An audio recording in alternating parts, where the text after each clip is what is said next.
Topic 1. Maryland's Francis Scott Key Bridge reconstruction contract awarded. The Maryland Transportation Authority has approved a contract for the reconstruction of the Francis Scott Key Bridge, which collapsed on March 26, 2024, after a large container ship lost power and collided with it. The bridge is an iconic landmark and vital transportation infrastructure in Baltimore.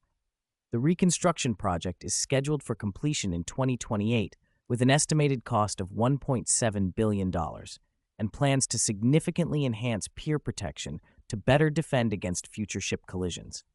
The initial contract, worth $73 million, was awarded to Kiewit Infrastructure, which has previously collaborated with the state of Maryland.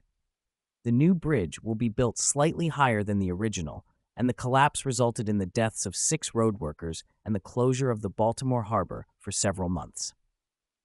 The FBI is investigating the circumstances leading to the collapse, and the Maryland Transportation Authority recently decided to transfer $350 million in insurance money to the federal government as a gesture of goodwill, while discussions continue on whether the federal government will bear 100% of the cleanup and reconstruction costs. The reconstruction costs are expected to be fully reimbursed to federal taxpayers through insurance and compensation, although this may take time. Topic 2. Elon Musk's dispute with Brazil's top judge affects Starlink. Brazil's Supreme Court Justice, Alexandre de Moraes, has ordered the legal representative of social media platform X, formerly Twitter, to appoint a representative in Brazil and resolve unpaid fines within 24 hours or face suspension of X's operations in Brazil. This is in response to Brazilian law requiring X to have a representative to receive legal notices and take appropriate action regarding the country's fake news problem.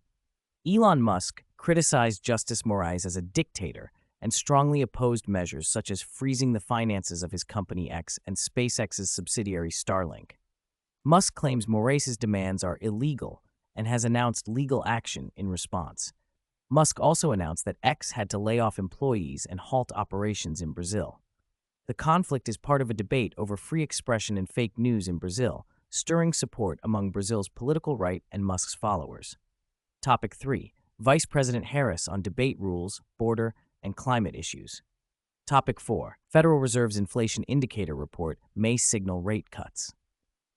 The U.S. Department of Commerce is set to release the Personal Consumption Expenditures PCE Price Index, the Federal Reserve's preferred inflation gauge.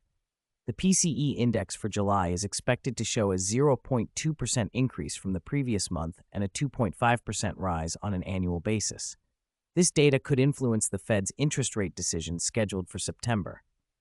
Despite signs of inflation stabilizing, many Americans remain dissatisfied with the increased prices of essentials like gas, food, and housing compared to pre-pandemic levels. The Fed is focusing more on keeping inflation under control and preventing a deterioration in the job market, which could lead to interest rate cuts.